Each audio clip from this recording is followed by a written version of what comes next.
I was speaking of those Miss Hill mixtapes, Mm. Fire and Water.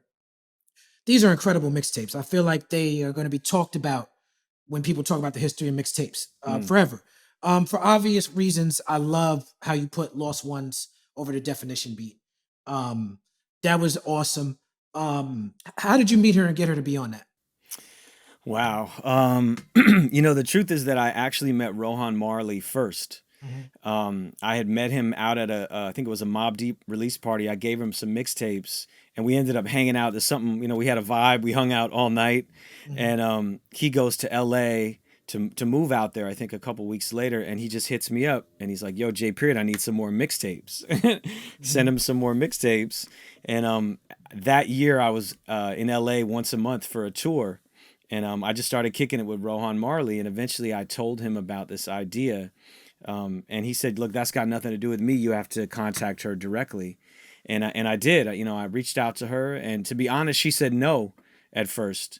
And I sort of didn't take no for an answer. I said, Amen. with all due respect, I feel compelled to make this mixtape. And so I started scouring for materials, interviews that I could use to put it together. And it was about 6 months later that I got to meet her in person and sort of, connect up. And she gave me the drops and really made it official. But it wasn't until after I was done and she heard the mixtape. I met her brother, Mulaney, Mhm. at an event called Mix Show Power Summit. And he said to me when I met him, he said, "Oh my God, J. Period, my sister has had your mixtape in her CD player for 3 months Wow. and won't Wow. take it out."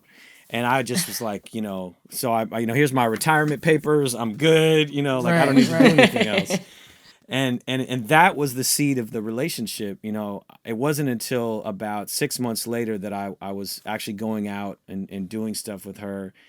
It's been an amazing, amazing relationship over many years, and still to this day, I DJ'd her 40th birthday party with Natasha Diggs, a couple years ago. Yeah. And Miss Hill has been incredibly gracious and generous over the years, so I got nothing but great things to say about her. Yeah, I've written songs and essays about Miss Hill and what people thinks that she owes to her fans, which I believe is nothing.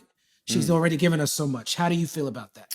I honestly, I think you made a statement once, I think, about your work, which was that if you buy the album, it's like that's the relationship. You're paying me for the album. I don't owe you anything as a person, and Mhm. I think that gets confused a lot for artists.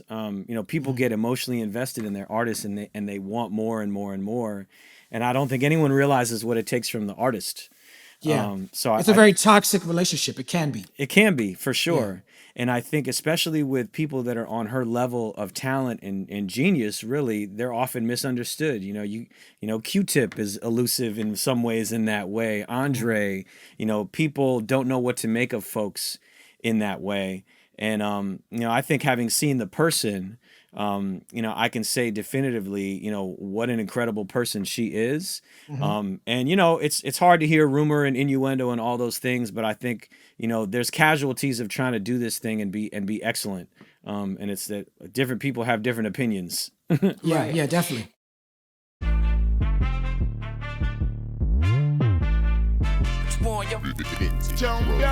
What we done started, look at what we done started. This the people party. When opportunity knocking, then young nigga move that door. Whoa, get your foot stuck in it, call me young, go get it. They can't fuck with it, might as well roll with it. What's